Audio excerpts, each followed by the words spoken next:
street. Let's get it on. On the block with the turned out drop, lampshade head to toe, busting out my halter top. Tight to the hood, blow up the whole spot with the Let's go, girl.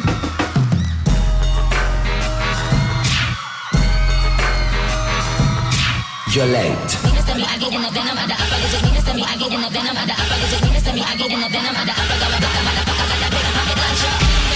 Nikki said this. I'm like it up and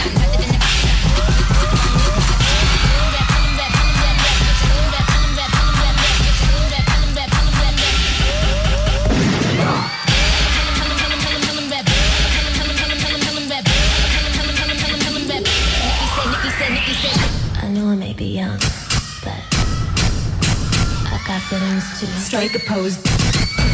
Let's get it on.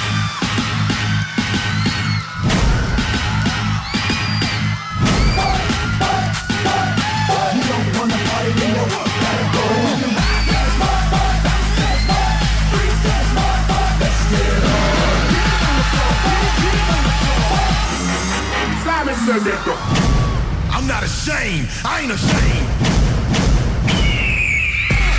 2011.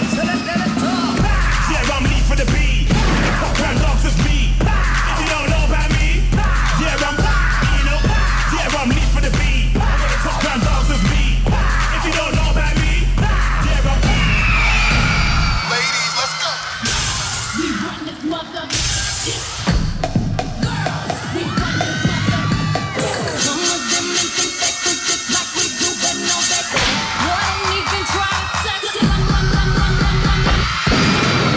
Like me, F-U-K-K. Who owns the throne?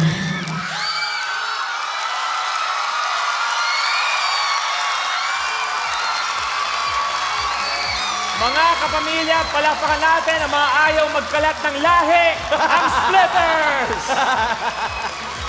Ayaw talaga magkalat. Okay?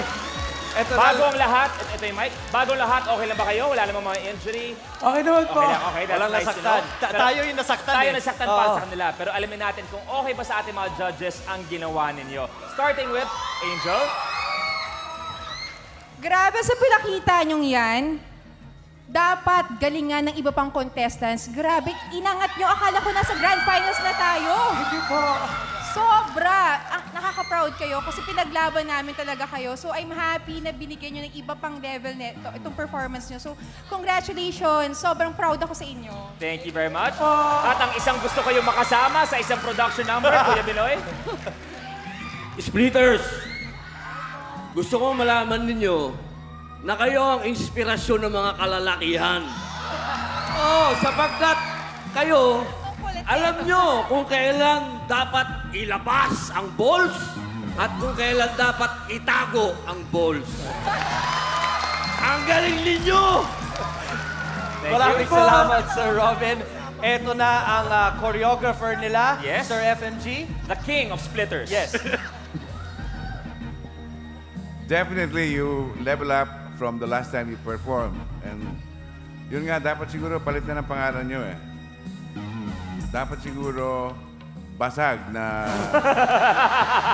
Basag yung sahig. Maraming salamat, Sir FMG. Vice? Okay, Splitters.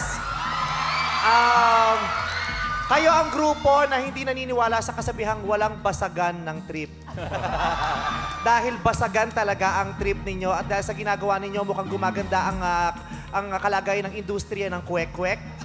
Kaya masaya ako sa ginagawa ninyo. Natutuwa ako na maraming nakaka-appreciate sa ginagawa ninyo. Yun nga lang, ang laki ng challenge na kinakaharap ninyo na mag-reinvent as early as now. Kasi alam naman nating lahat na ang mga tao ay madaling magsawa. Diba? Lagi nilang tatanungin sa inyo, split lang ba ang kaya ng The Splitters? Kaya ngayon, maganda naman ang pinakita ninyo. Congratulations. Thank you very much. Thank you po. Thanks,